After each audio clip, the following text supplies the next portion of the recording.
small, intellectually, politically, and economically insignificant Africa. But is that really true? Now, here are the facts. Africa has a total area space larger than all of Europe, China, and the United States of America combined. Yes, it is 3 times the area of China, 3 times the area of Europe, 3 times the area of the United States of America, meaning you can transplant China, Europe, and United States, and several other countries on the Africa continent, and they will fit neatly.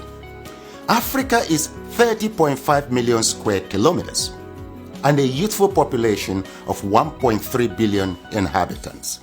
China is 9.6 million square kilometers and 1.4 billion inhabitants. India has a total space of 3.3 million square kilometers and 1.4 billion inhabitants.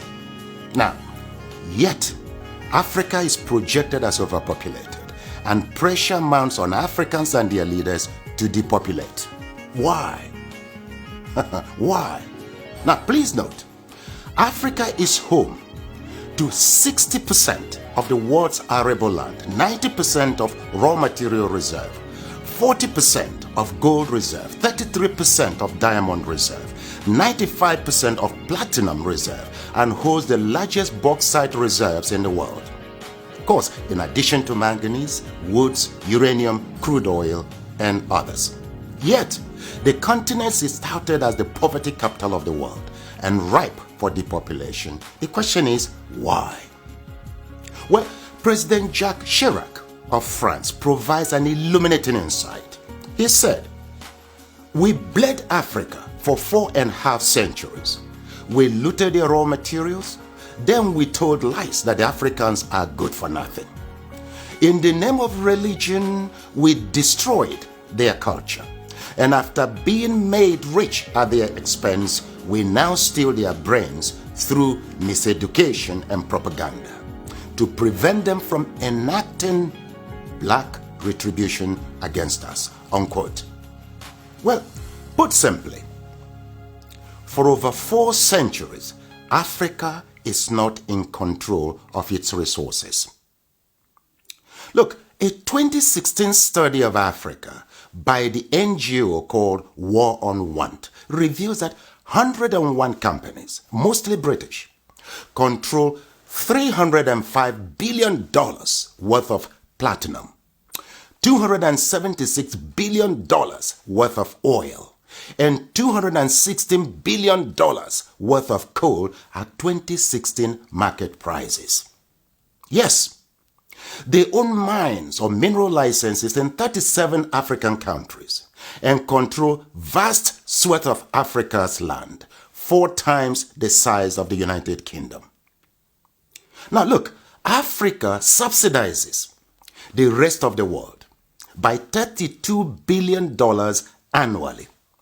A 2017 report by Global Justice Now and other groups estimates that $161.6 billion enter into Africa, while $202.9 billion leave Africa almost every year. For example, in 2017, Africa received a total of $19.7 billion in aid, but paid back $18 billion in debt repayments.